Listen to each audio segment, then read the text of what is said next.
సంఘాలు కావచ్చు, హిందూ సంఘాలు కావచ్చు, వీళ్ళంతా కూడా అందరూ తరలిరండి, మధ్యాహ్నం అక్కడికి వెళ్దాము, 2 గంటలకు ఏదో మీటింగ్ పెడతాం. ప్రకాశం జిల్లా అద్దంకి నియోజకవర్గంలోని కొరిసపాడు మండలం రావినూతల గ్రామ పంచాయతీ కార్యదర్శి లేఖ అస్తవ్యస్తంగా మారింది. సుమారు 9 నెలలుగా శాశ్వత కార్యదర్శి లేకపోవడంతో పంచాయతీ పనులు ఇన్ఛార్జీలతోనే నడుస్తున్న సమస్యలు పరిష్కారానికి ఎవరూ ముందుకు రావడం లేదని గ్రామస్తులు ఆవేదన వ్యక్తం చేస్తున్నారు. పంచాయతీ కార్యాలయం పరిసరాల్లో వ్యర్థాలు, దుర్గంధం నెలకొన్న పట్టించుకునేవారు లేక ప్రజలు ఇబ్బందులు పడుతున్నారు. ఒకప్పుడు ఆదర్శ గ్రామంగా పేరొందిన రావినూతల పరిస్థితి దయనీయంగా మారిందని, వెంటనే ప్రభుత్వం శాశ్వత గ్రామ కార్యదర్శిని నియమించి సమస్యలు పరిష్కరించాలని గ్రామస్తులు కోరుతున్నారు.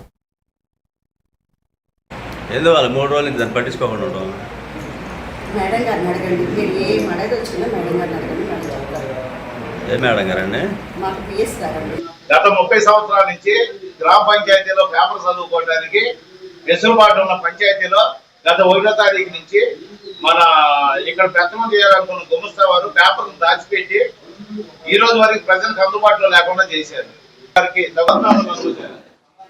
వార్డు మెంబర్లు అనుమతి 7వ నెలలో పెట్టారండి. ఇసుక మరి బాబుకి ఇన్ఛార్జ్ గా నాకు బాధ్యత లేదంటాడు.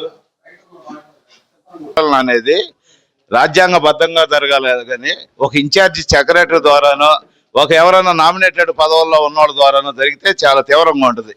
గతంలో ఎన్నికైన ప్రెసిడెంట్ పదవీ కాలం పూర్తి అవ్వకుండానే వాళ్ళని ఓవర్ గ్రేడ్ చేసి పంచాయతీ వార్డు మెంబర్ల ప్రస్తావన తీసుకొచ్చే ఇలాంటి పంచాయతీ రావినూతల మేజర్ పంచాయతీ అయ్యింది కూడా ఇలాంటి వాటిని మేము వ్యతిరేకిస్తున్నాం.